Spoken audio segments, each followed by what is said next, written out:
Hi, everyone, and welcome to the Stool podcast, a podcast for woodworkers and the maker community in general. This is episode number 10. My name is Robin Lewis from robinlewismakes.com. I'm joined by Joey Chalk from King Post Timberworks. Hello. And Jordan Crawford from Periodic Furniture Studio. Hello. We live stream the recording on YouTube every Thursday evening at 6 p.m. Australian Eastern Standard Time or UTC plus 10, or you can watch or listen to it later on YouTube, iTunes, or SoundCloud. I want to say hello to everyone in the chat. We'll get your comments towards the end of the show, but feel free to chat amongst yourselves. The idea being that this is also a place for people to meet. So before we get into the show, just one quick announcement. On last week's episode, there was a comment made by myself that didn't come out as well as I'd hoped. So I just wanted to do a bit of an apology for that. Joey was talking about making a cage for a customer for the client's dog, and I made a comment about bad language was used. I made a comment about slaves belonging in cages, not meaning that I'm endorsing slaves, but more just that the idea of a cage is that cages are for enslaving things. So that was the point of my comment. Was, as a dog person, I don't see my dog like that. My dog's part of the family. So yeah, my point was not to make a comment about endorsing slavery. So anyway, it came off completely wrong. We talked about it the next day. We pulled the show, edited it out, re-put it up there.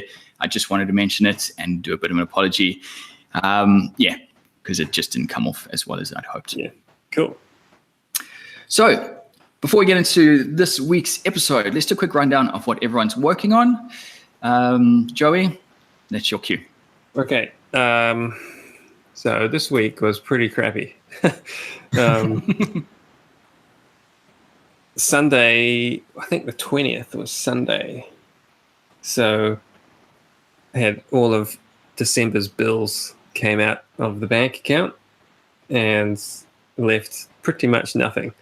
So we did a massive scramble on Sunday to figure out what the hell's happened. And obviously it's pretty standard, I think, for this kind of thing to happen because there's no work coming in over the Christmas break, and half of January is gone. And so anyway, it's been a particularly dry January work-wise for me. Usually it's pretty dry, but this year's been pretty tough getting some money coming in. And so, we were a bit of a mad scramble to find out what's gone wrong, and I think we may end up talking about that next week, so I'll save the details. But other than that, I've been trying to finish this walnut Japanese style sofa, which is going pretty good. I think tomorrow I'll be able to get the first coat of Danish oil on, so looking forward to having that finished. Although photos of that look great.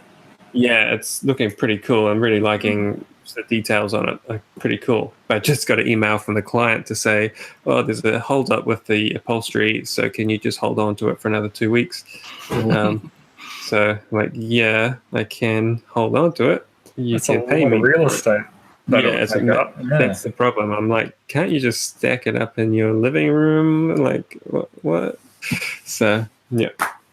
I'll have to deal with that. Yeah, because it's massive. Looking at it on 3.2 Instagram, it's huge. wide by 1.8, and the returns are 1.8. So, wow, it's taking up my whole assembly space. Like, I know if you left something that size in like a cargo port for 2 weeks, it would cost hundreds and hundreds of dollars. Yeah, I haven't actually emailed the client yet, and I have been taken for a ride before with people storing things like that. So I'm likely to say there will be a storage fee. Yeah. Because also my main concern is there's no way that a nice finished piece like that is going to stay undamaged in my workshop. Yeah. I've got to carry lumps of timber around it, over it, through it. He's probably going to get splashes of paint on it. Like, it's just, I don't have enough space to store something like that. So this could be a storage fee involved. But That's interesting. I would have never have thought of someone. So when you say you've had issues like this in the past, is it just they don't come and collect and then you're stuck with it, or? Well, in particular, I did a very large order of furniture for a resort in Rarotonga. And they just kept adding to the order. Every now and then I'd get an email saying, oh, make another couple of tables, or make another bed. Okay, all right. I'd just keep adding and adding. And it got to the point where the whole back half of my shed was literally stacked to the ceiling with pieces wrapped up, ready for export. So it was a 20-foot container worth. And it was there for about 4 months before they... and then I said, right, it's now going to be $500 a week. And then the next day, a truck pulled up. Yeah, that'll make it move. Yeah. Cool. Jordan, how about you? Well, let's see. What did I have last week? I had a dining table I finished, right?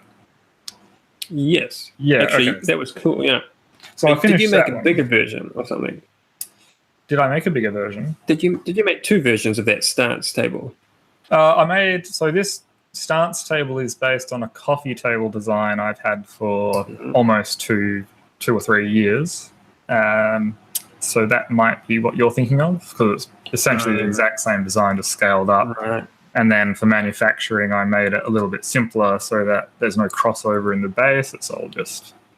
Yeah, that's where I recognize it from. You've done that as a coffee table, huh? Yeah, and then yes, I've had a few comments come through about that one saying, "Oh, this is Chris Solomon's design." And I hadn't even seen that table, and I was like, "Well, I'll have a go." Oh my god, this is very similar. But I suppose it is. He based his design. I'm pretty sure this is the video he emailed me about, using some of the techniques I used in that coffee table. So, anyway. That's not what I've been working on. I have been working on a American oak dining table. So because I have such a small amount of oak, I really don't want to mess it up or have any design changes. So it's been mostly refining the design and making everything kind of perfect before I start cutting. So I didn't get onto milling anything until today. But yeah, that's going to be really nice. The oak that I got delivered is just... Did they split a pack for you? They did, eventually. I had to ring them twice. But they split a pack, so that was good. And did they pick it? Yeah, they picked it. Okay. So usually I'd like to go down there and select my lengths. But on this occasion, I just didn't have the time to allocate 4 hours to go and back.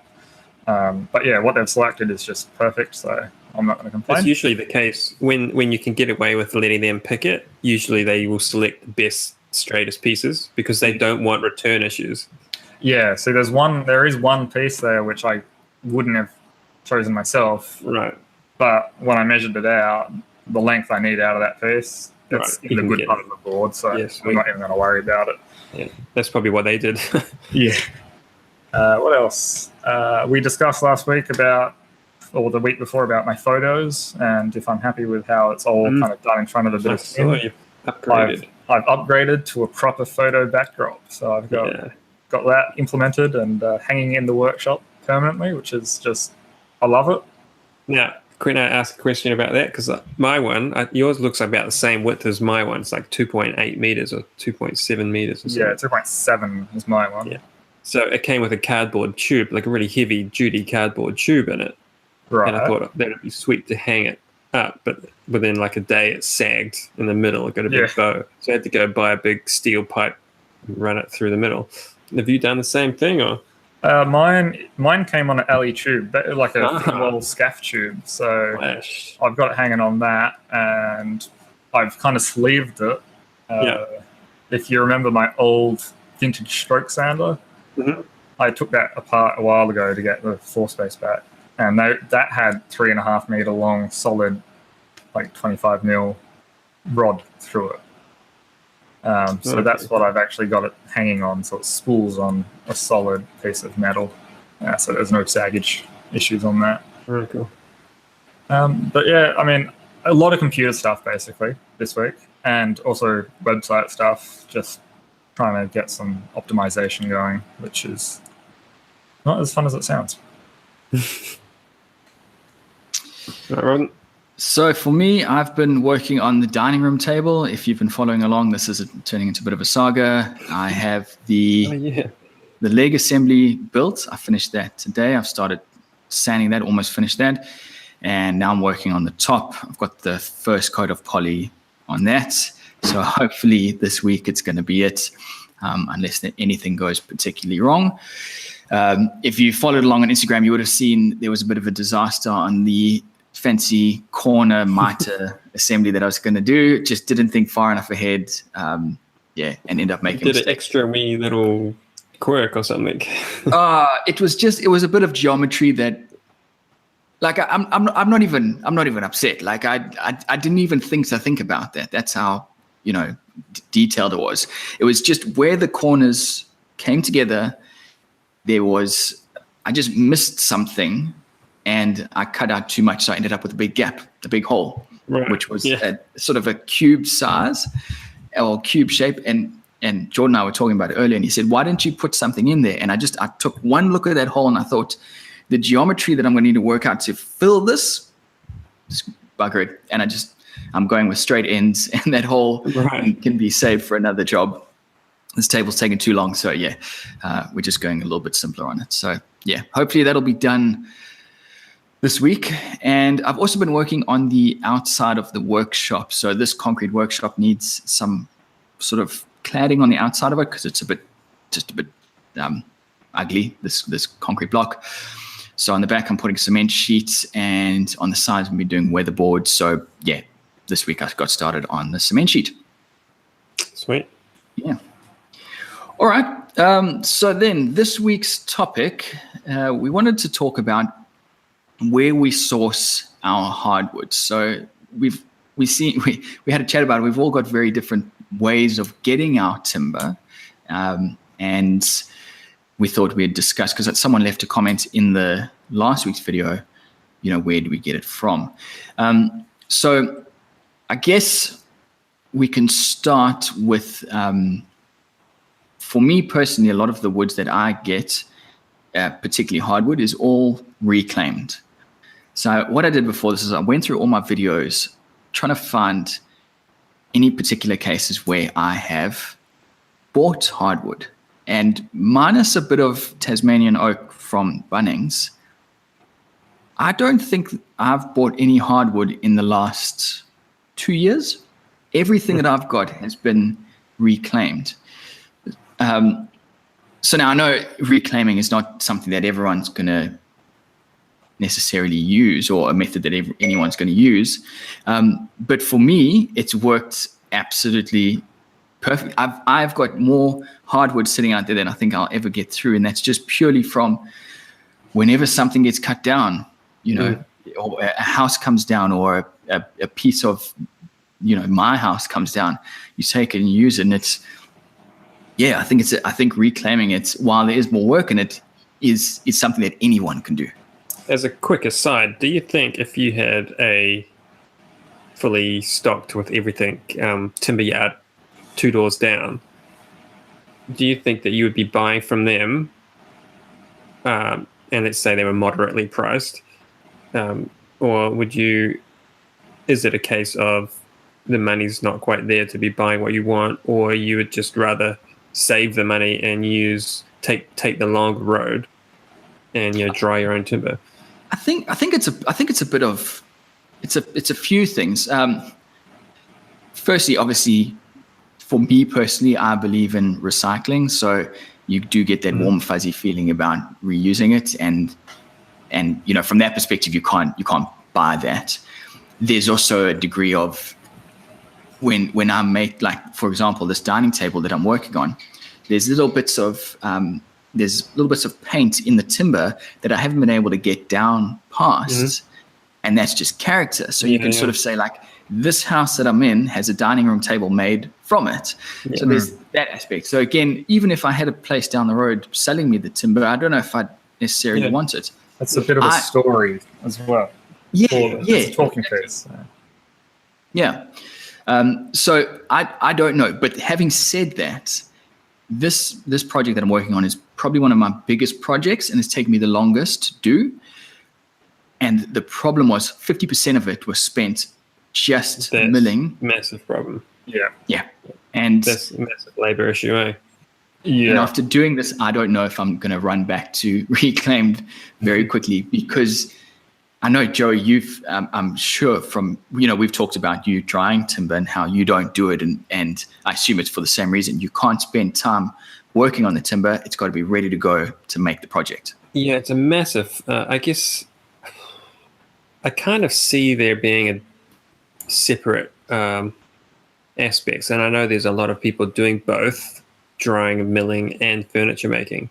But I guess personally, I can't see that I can put enough attention into those two aspects of the business, where I take in the information I can about, and I try and learn about these things.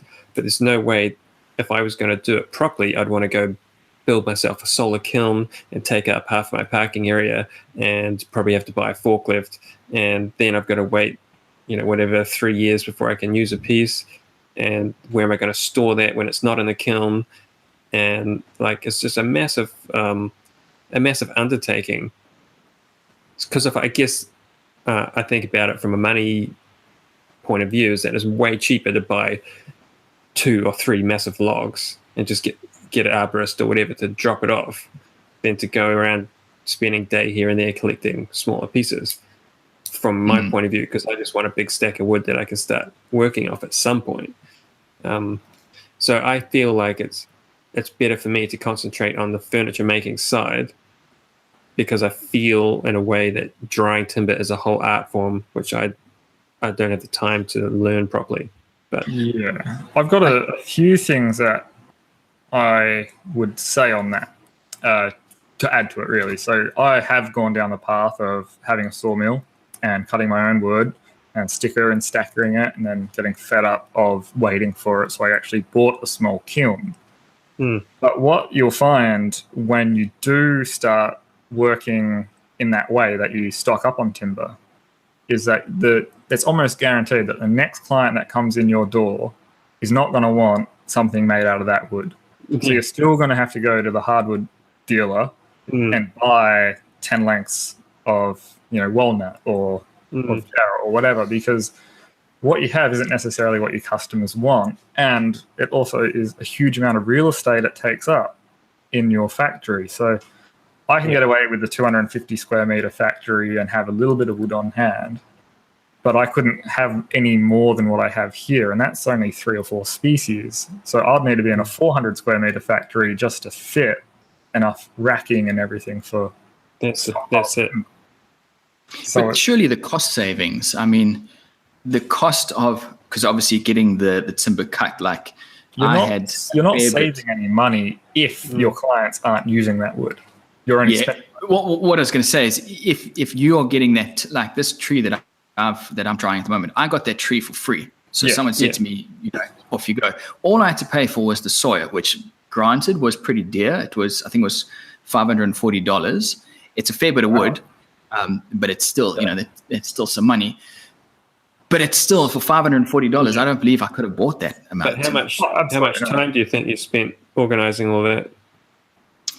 Well, I should probably clarify as well. In the beginning, when I was talking about reclaiming, I was talking about things like, studs and things, right? Yeah. No, like a post on my old house. Right. Okay. So it's kind of more like, what do they call it, upcycling or? Yeah, exactly. Yeah. But in terms of that's the work and time that I've put into that tree that I've cut down. Yeah, I guess you could say that it was probably a day's worth of work, but I don't know. I still can't believe that I still believe that the cost saving must be massive when you do it yourself. I have a good figure that I can tell you, which is my first bulk sawyering, is that a word?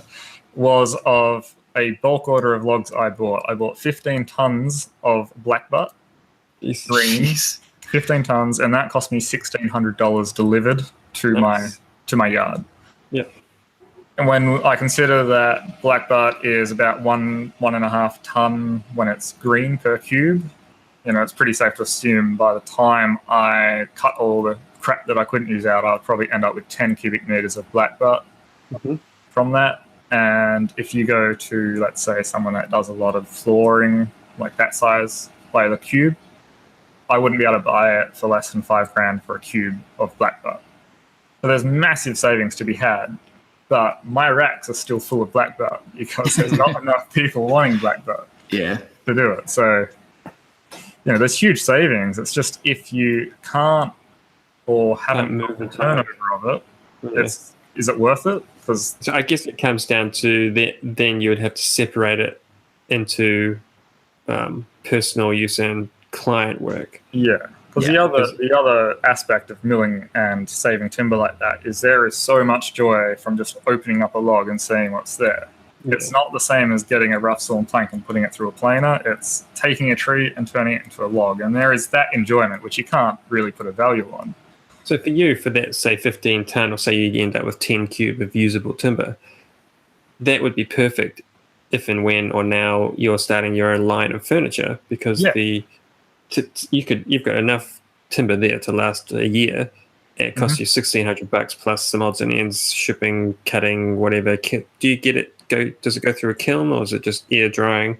Half of it went through the kiln. So my kiln only takes to 2.7 meter lengths. That's the way I made it. So the shorts I always have all gone through the kiln, but the longer lengths were just air dried. So I mean, once all that process is done, you've got 8 truckloads of timber just waiting to to be used. Tons of it. And I mean, it was good in also establishing myself, because I could put furniture out and not worry about the cost of materials if the customer wanted black butt. So I could do the project, I could charge what I thought that the black butt was worth, which was way less than the actual street value, and still turn a profit on those builds and not be pricing myself out of that. Yeah. I'll take a gamble on this new guy sort of market. Did you ever have clients say want a Jara whatever table, and you say, yep, this is going to cost you this much, but if we use this awesome timber which I've got here, it's going to cost you this much? You put that tone in as well, because that's how you sell it. Yeah. I don't know how you type that, but I'd always tell them that I can make it out of whatever, but I've got this on the shelf ready to go, and I can offer it at a way cheaper price if you would like to get that as a quote as well. Right. If they're not interested, I'm not going to quote it, but yeah, I would do that, and I'd say at least 4 or 5 occasions they said, yeah, let's do that. So Joey, you've obviously, well, I guess Jordan then as well, for you guys have obviously got your suppliers. Did it take you a while, Joey, to find your supplier, or did you just sort of one day find your supplier and that was him and it's been him for the rest, forever? I guess it did take a while, but I think it also took a while because it took a while for me to finally, overall it took a long time for me to push the button to be a furniture maker. I mean, I was always playing around with these things, and then I just had a kind of a point. Was like, right, I'm stopping everything now. I'm going to be a furniture maker. So up till then, when I was kind of in the hobby realm, I was shopping around. I was trying to find, like everyone, cheap good wood, which doesn't exist. And so I went to the biggest guy in Auckland City, and they are useless. They've got the best timber you can see, but it's not the best. It's the same, but they've got everything you could want by the ton, but they don't know what customer service is. They don't know anything about being nice. So I was like, right, don't really want to use these guys. I came across BBS Timbers in Auckland. They by far the best shop guys I've ever been to. Really helpful. They just and while their pricing is slightly dearer than the big guys, they'll do exactly whatever you want. They'll pull down a packet of timber that's buried at the back. They'll say, go have your lunch, come back, and we'll pull this pallet out. You can split it open, you can pick the board at the bottom, and then we'll rack it back up and put it in the racks for you. So, I mean, you don't get much better service than that. Talking about service, this is something that myself now, a couple steps back from where you are, I am very much still the hobbyist. I'm nervous about going to timber supplies because I don't know all the lingo, what a board foot is, all of that. And it is a little bit daunting. I'm sure there's a lot of people who, at my stage feel like that. Okay. Do you feel like you need to have some chops before you go to these places, or do you just go in there and ask all the dumb questions, get it all out of the way, and then you go from there? I'll take this first, Jordan. I think first you need to be nice. Just be a nice person, because these guys are sometimes very busy and run off their feet, and they don't want you standing there saying, "Come on, hurry up, shift the forklift so I can pull my piece of wood out, and then hurry up, give me a docket so I can go pay for it." And then, "Oh, what did it cost too much?" Like you want to go in and say, "Hey, how you going? Am I allowed to go in and have a look at the timber?" "Yeah, sure." "Okay." Now, and then how's it priced? "Oh, by the cubic meter." "How does that work?" And they'll generally either hand you a price list or tell you the calculation. And then, as long as, I think the only thing you need to understand, because I think it's pretty universal, is that all the timber's all random width. You're obviously going to pay for the length you buy, but they don't have stacks of 150s, 160s, 170s wide. Right. It's one big packet, and some do, but usually those places are machining it into dressed boards. So place that's just going to supply to a furniture maker is they just buy in a random pallet and buy it as a cubic meter, and it can be made up of 400 mil wide boards and 100 mil wide boards. And so you pick out the boards that are best for you, and then they tally it up and say you bought X amount of cubes times the cubic price. That's how much money it costs. And I reckon as long as you understand that it's going to be random widths, and you either get them to pick it and pay for it, they pay like a surcharge usually, or you go and pick it out yourself. Like, as long as you understand that basics and be nice about it. Can I pull the timber out and make a stack here? Yeah, sure. Am I going to be in the way? No, great, sweet. Like, it's just basic courteousness.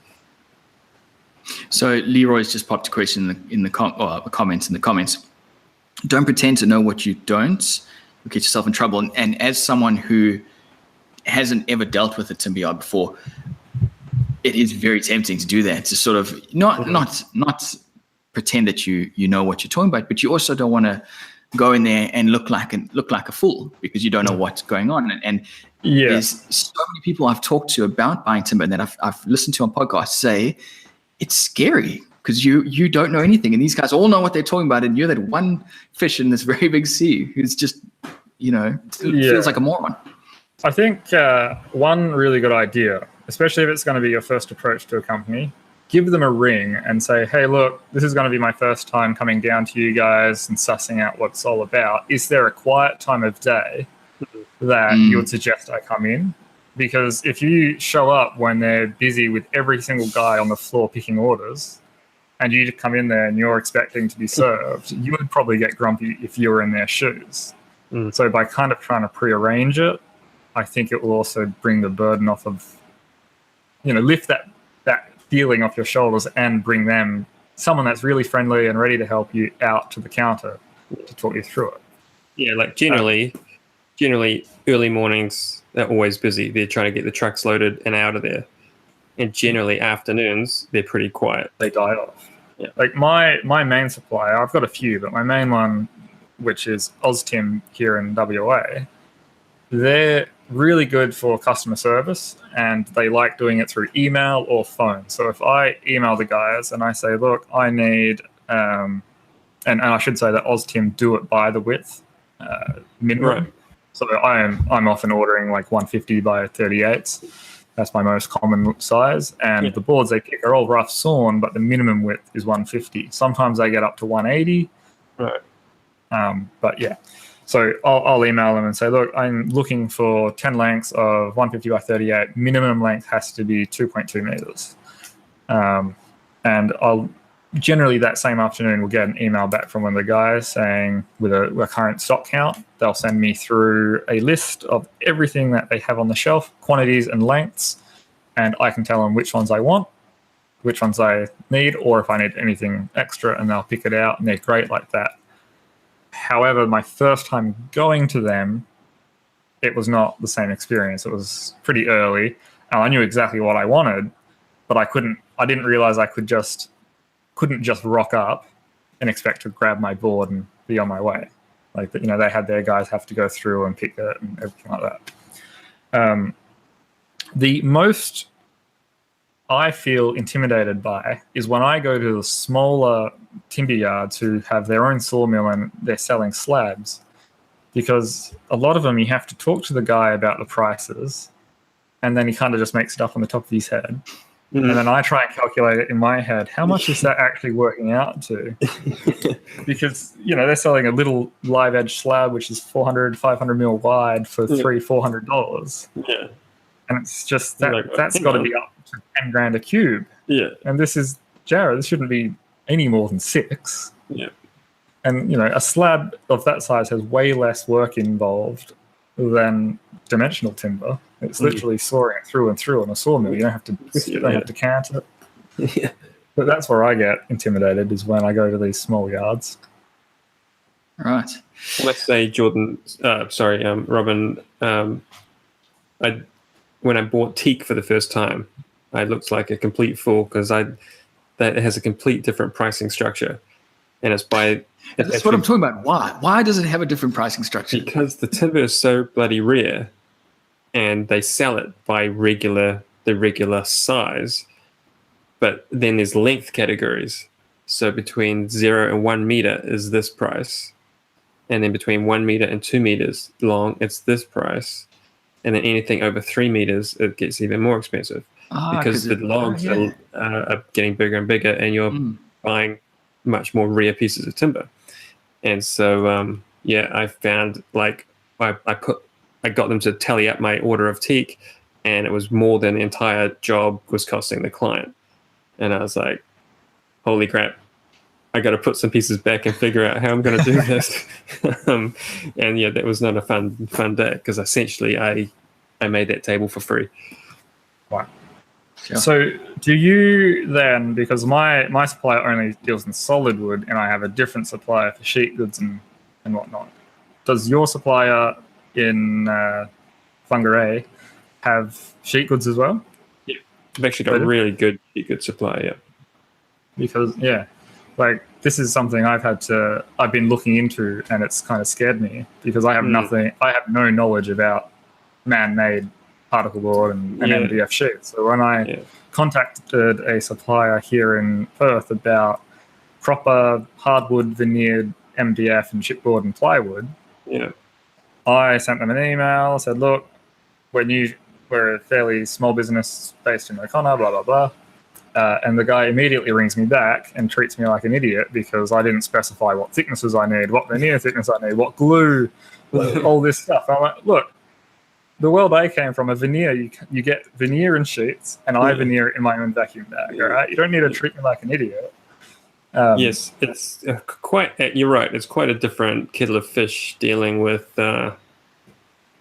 those large plywood suppliers. I find it still a bit, I wouldn't say, maybe just a bit confusing, because they will rattle off their lingo for their products, and the next supplier has completely different lingo for the way they manufacture their product. And so it's just a matter of kind of remembering what each supplier calls the same thing. Yeah, right. And you've just got to buy a couple of sheets at some point and say, okay, I didn't like this product. Next time I'm going to go for the highest spec version or whatever it is. I will say, after that phone call, the guy actually kind of realized I wasn't just an idiot. Right. And he said, look, do you want me to come down and have a chat and we can discuss what we have on offer?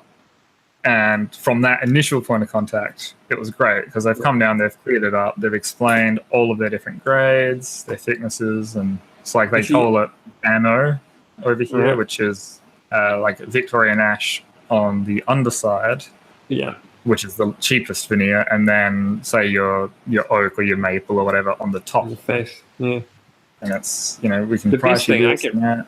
The best thing I can recommend is that the major plywood only suppliers here, there's a couple of big manufacturers who just do veneer sheets and import all sorts of crazy stuff, which I was just looking the other day and I saw stuff I've never even thought of, but I'm going to have to look into it. Get them to send you a sample box. I've got a couple of, from one supplier, they send little 100 by 100 samples of each of the things, anything you want. And I've just got this container load of samples and it's got the price list on it. You can have a look at it. You can cut it on the saw to see how it cuts, what it smells like, all that kind of jazz. And also when a client walks in, you can say, here's everything available. Yeah. Pick it up, smell it, feel it, because you get pre-finished sheets these days as well. And so you can say, like, we can do your whole kitchen out of these pre-finished sheets. Yeah. It's going to be quicker. It's going to cost you a heck of a lot more because they're like $500 a sheet. But, like we have the technology, we can do it. So, what do those sample boxes cost? Free. It was free for me. That seems like a pen blank extravaganza. Well, yeah, possibly. Well, if they send it to a big kitchen manufacturer and they get 3 massive orders, they've made so much money back, so it's worth it. Yeah. And I ended up actually buying a pallet load from them one time. I bought a whole pallet load of their plywood, so they got money. Is your plywood charged per sheet or by the square meter? By the sheet. God, square meter is ridiculous. Yeah, it's a weird system that it's 2.2 in a sheet or something. So yeah, mind you, plywood is a fixed size, whereas MDF and stuff can be 3 meters long or 1 meter long. So, in regards to pricing from these timber yards, is that something that you should know going into it, or do you just have to sort of trust that they aren't going to be, or I guess in other words, is each timber yard going to have a different price and you should do your homework, or do you just go to your nearest timber yard and it'll probably be right? Man, get a price off of it. Yeah, have a baseline of what you should expect to be paying. But now how do you know what you should be expecting to pay? That's the hard thing. Like big timber yards, they will give different pricing depending on who you are. So if you're a walk-in customer, you're going to obviously be paying more per meter than if you're one of their best, manufacturings that get 20 orders a day come through. So there will be levels of whatnot. But yeah, the question of what should you expect to be paying? I mean, if you can kind of calculate in your head that if, say, they're selling 100 by 25 mil boards and it's $10 per square meter, try and calculate in your head what that works. Sorry, not per square meter, per meter. Try and calculate what that would work out to be as a cube, because if it's 10 grand, you know that is just ridiculous, and you should be telling them that you're not going to pay that.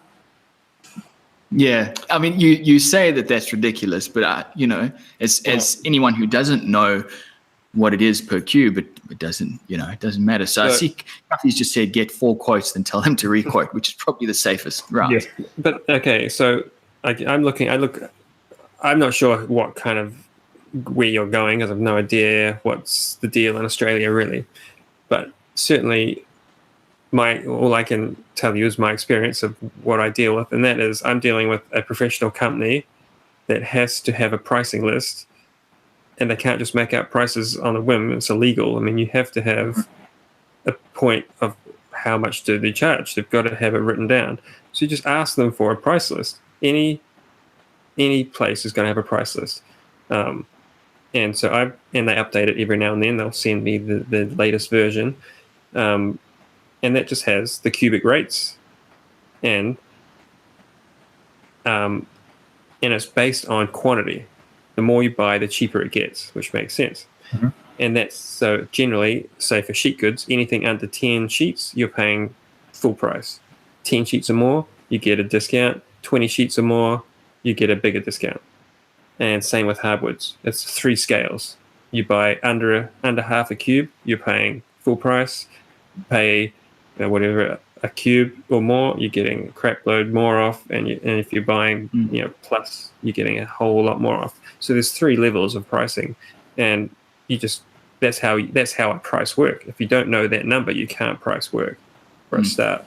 Yeah, fair enough. Here in Australia, you'll have like a trade price, you'll have a retail, and the trade prices can be, I know from my days working in a trade supplier, we had 4 tiers. So we had like tier 8, which is the highest, and that's the biggest discount.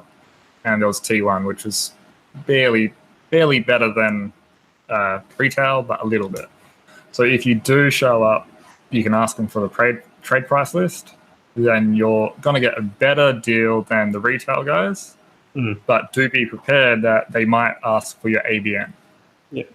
Or they will sell you the goods. We have trade price, yeah.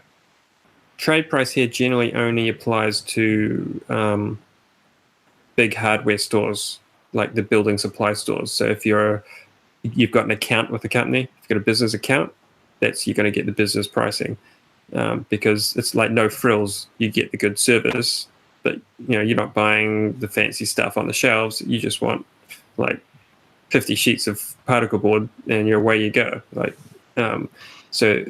but yeah, it doesn't really work. Trade pricing, I wouldn't. And yeah, I don't think it works in this particular branch of selling wood over here, because well, people can be greedy, I suppose, but people are greedy. They're trying to make money. It's a business.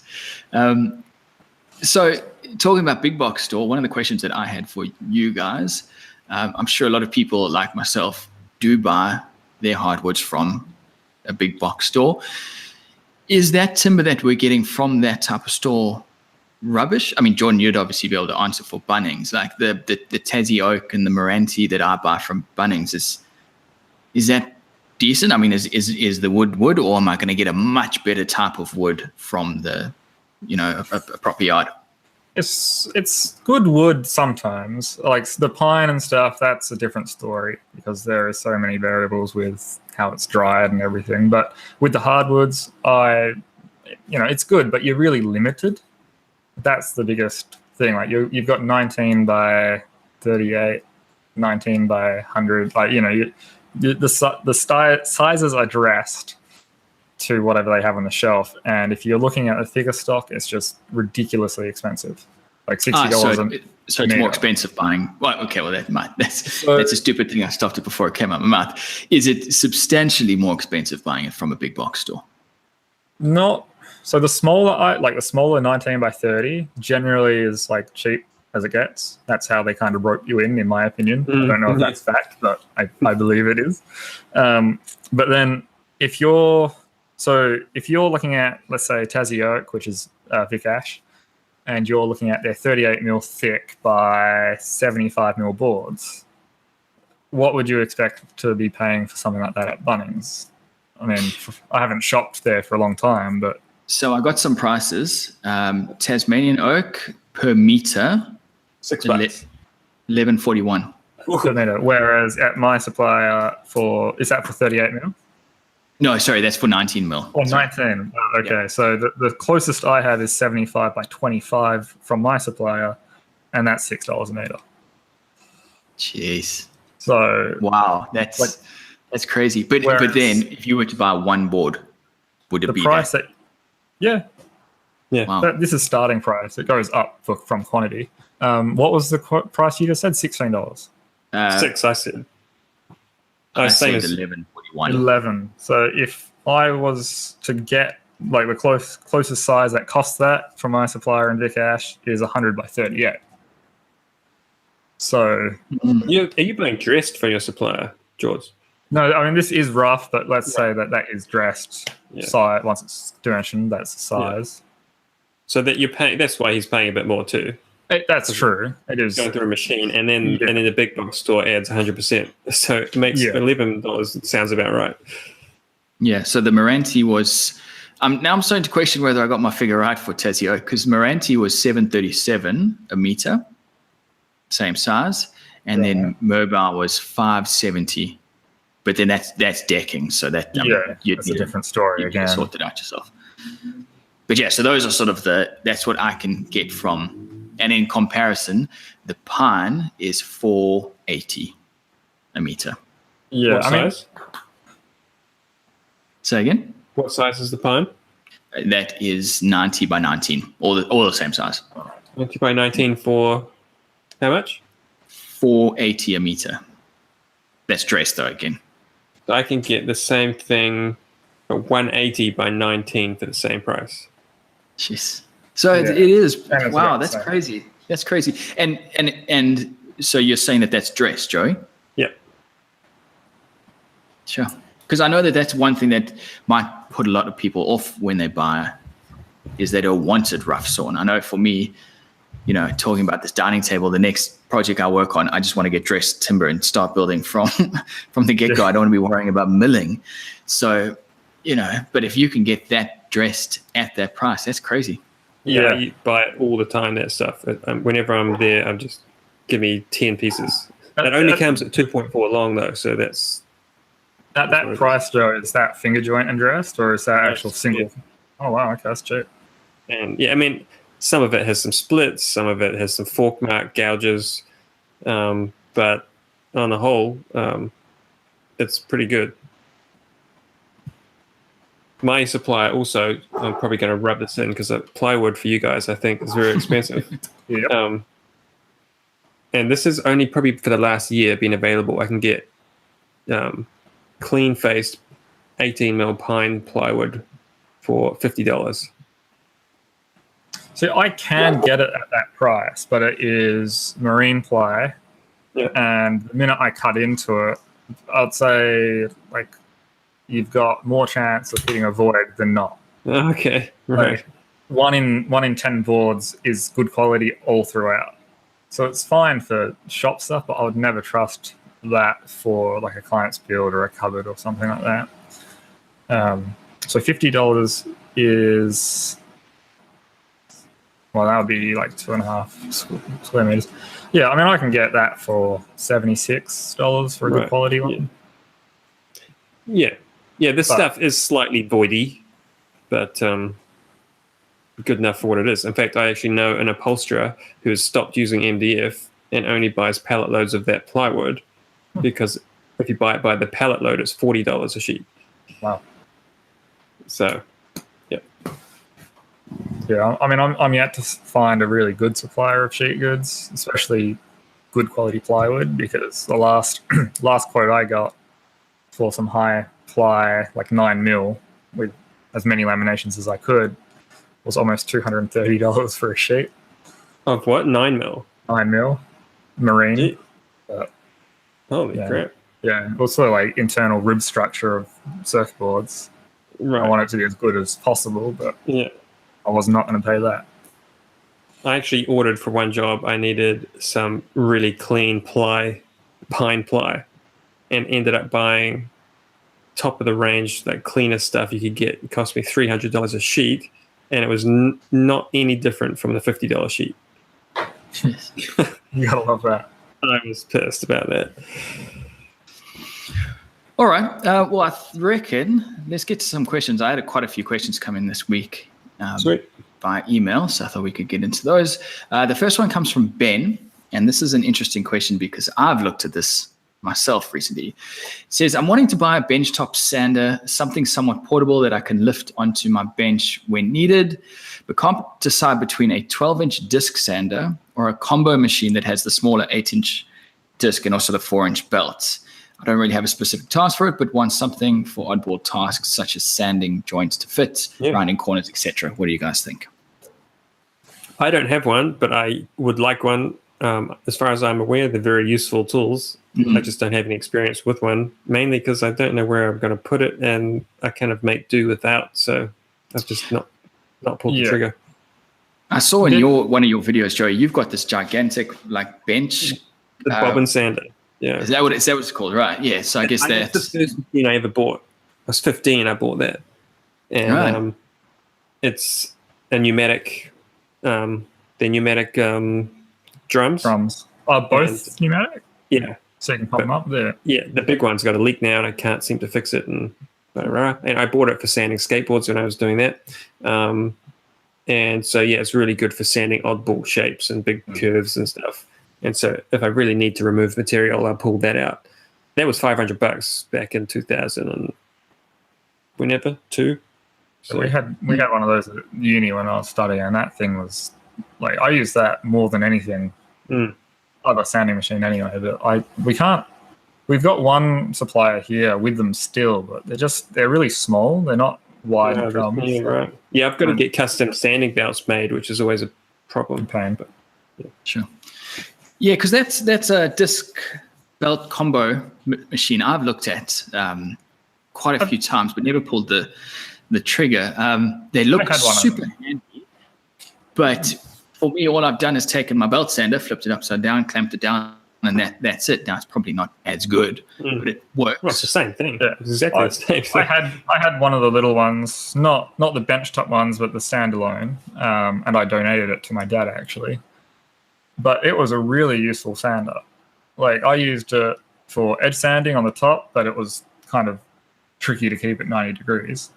But I very rarely used the disc. The disc was great for rounding out things, but it's just not what I do that often. So I ended up going for a proper edge sander, which is, 900 mil wide. So I can still get a good cabinet door on there, flush it up. Right. But I would say if you have the money, go for the longer belt sander with the side table attachment, because you can use the end of that, the drum or the belt wheel, and you can do inside curves on that. It's really useful and more versatile, in my opinion. I think Jets have so you get for like around the $500 mark, you get the combos, but then Jets, the next bracket up, I can't remember what exactly it is. They have the arm that swivels, but it's just the arm, but it's much, much bigger than these combos, and that's sort of the one that I was looking at. Because is the disc worth it when you've got when you've got a much bigger belt? Yeah, I don't know. The disc sanders, if you have them big, like 12 inches minimum, are really awesome. But the little ones, you can't get much on it. Fit much on it. So you're better off to go to the bigger, in my opinion, bigger belt sander. The discs are generally used for flattening things off. They're kind of used a bit like a drum sander would be used in a way. And so you really want something like Frank Howarth has got, which is like 2 feet across. Yeah. And you can, flatten a tabletop on it if you want. Yeah. I'm really upset because there was a twin-sided, so 2 different discs on it, and it was 800 mil diameter. It was getting sold in Perth, I don't know, about sometime last year, and it was only like $300. I looked at it and I hesitated, and I should have just gone, because the next day I was like, stuff it, I'm going to do it. It was sold. It's going, yeah. All right, we've got another question from Leroy. Leroy sent an email with a couple. What we'll probably do is just do one today, Leroy, and then get to the rest in the next episode. So the one that I wanted to talk about today, the question was, have you ever considered doing formal training to give yourself more legitimacy to the masses when trying to sell things? So either TAFE course or taking classes at a woodworking school. I kind of wanted to just manipulate the question, ask. That's a subject. That's a whole topic. and I just wanted to ask the question and maybe just give it as simple an answer as possible, because we do have a couple more. Yes. For me, should I consider doing that? Well, I can't speak for you, but I would say no. I would say yes, but not full qualifications, but the night courses that they run at some TAFEs. Like, if you were wanting to do welding, it was so much better to go in and do welding at a night course than just picking up a acetylene torch and trying to bloody figure it out as you go. Do you want to learn skills, or are you just looking for the piece of paper? And that's why I say for me, like the way Leroy's asked it is, I want to sell to people, so I want to show people that I'm the real deal. Should I have that piece of paper to show to them that? Because I assume, Joey, you've got a type of qualification, don't you? I'm qualified at nothing. Right. Okay. I just assumed that your woodwork, and through your trade, because I used to be trade qualified in a way at building. They had this whole big thing, and they had to change qualifications, and the government changed all sorts of stuff. Anyway, I ended up getting that, but got rid of it because I had to pay for it, and I wasn't building anymore. So yeah, no, I have no qualifications. What I was going to say to you, Robin, is that the only reason I could think to have that piece of paper hanging on the wall was if people are asking to see it. Do you think that people go, I need to find a furniture maker. I better find one who's got a doctorate. He's got a picture of his plaque on the wall. Or yeah, do you think they go, hey, show me a picture of that last thing you made? Yeah. That's your qualification, I think. See, yeah, I agree with that. Like, I've got a few qualifications. Like, I'm certified in furniture design and 3D product design, and I'm also a graphic designer. Not that it applies to today's technology, but I would never advertise that fact or have it on a plaque or anything, because I just don't feel it's actually relevant to my physical skills. So, like, I would be all for going and doing night courses to improve skills and learn from someone for that, but I wouldn't at all go and enroll in uni or TAFE or... And how much would you be willing to pay for that qualification, and how much time would you be willing to dedicate to that and not learning the actual skill that you're trying to learn? Because like I say, I haven't been to university, but I'm pretty sure they're going to teach you stuff in that course that doesn't actually really relate to what you want to learn. And in all roundabout stuff.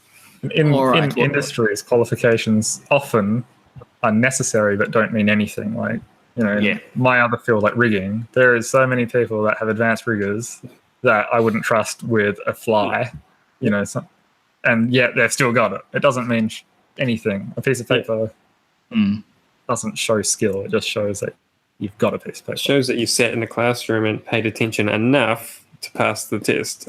That's as far as I went. Yeah. All right. Let's dedicate an episode to that, because it's obviously a big topic. Gareth earlier asked in the comments, how much do you guys pay for walnut? I'm paying 70 odd per lineal at around 200 mil by 30. If I am buying, what size was it? 200 by 30. Well, the closest I have, if I'm doing it by the meter, is 200 by 38, and that's $67 a meter. But if I'm buying it in large quantities, so like by the cube, it's 6,150 per cube. I think that's pretty standard. Right. I can get 200 by 25, sold as 25. Often, if you're lucky, you'll get a 30 mil board in there, $31 a meter. Yeah, so that's the same as here as well for 25. So, well, 31.50. So. Sure. Yeah. So that's exactly the same. Yeah. It's interesting. And then finally, Rob Trotvetter, probably saying it wrong. He has gone and said, I'd like to ask how you've all gained your knowledge of woods. Obviously experience, but do you read books or other videos on YouTube? For me, mostly it's practical, just buying a hunk of something, just saying, I'll make it out of this timber, and then I learn on the job. That was initially.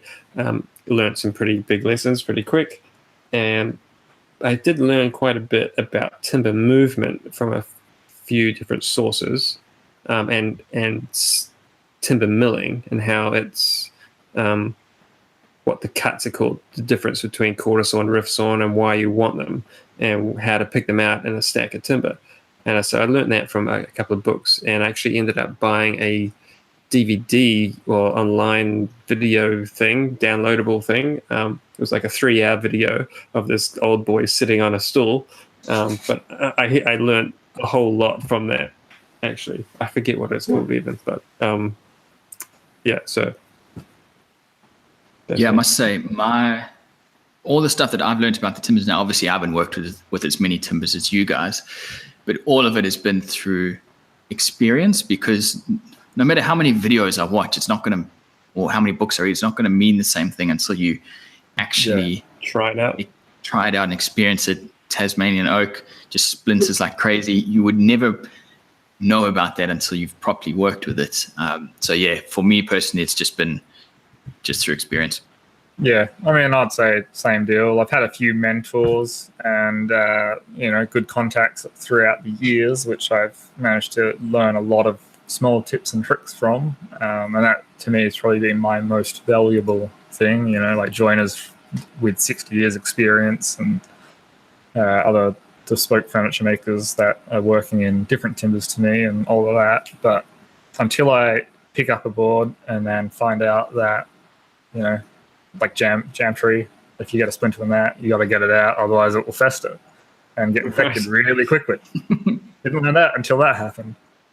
But yeah, it's all hands on, I would say. Experience, yeah. Cool.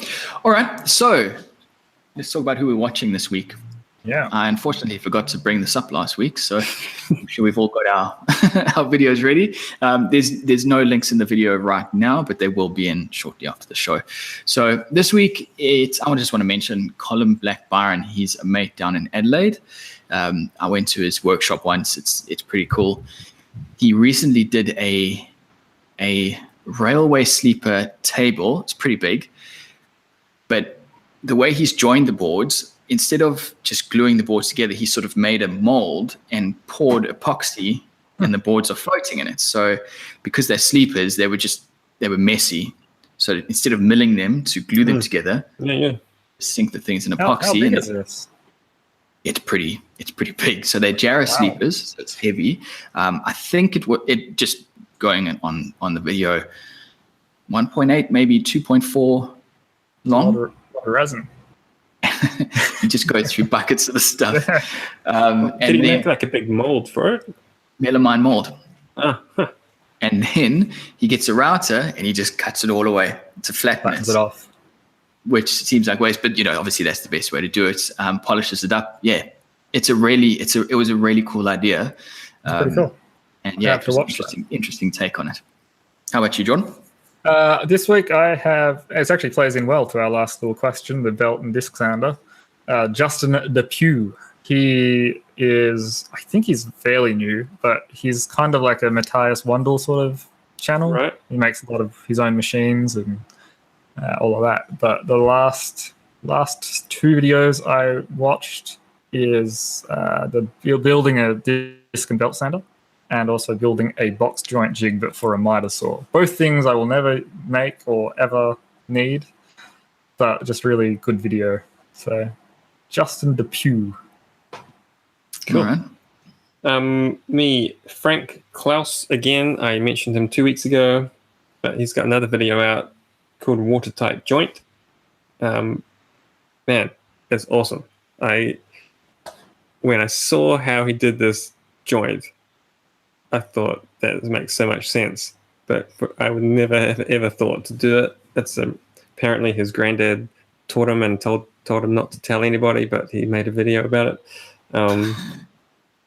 It is pretty crazy. So it's him explaining how he's got a little water trough, I guess, which is for his sharpening stones, and it's explaining how come it doesn't leak, and it's so cool. So, and it's just water, and it's just wood and nails. It's crazy. Sounds very interesting. I might give that a watch after.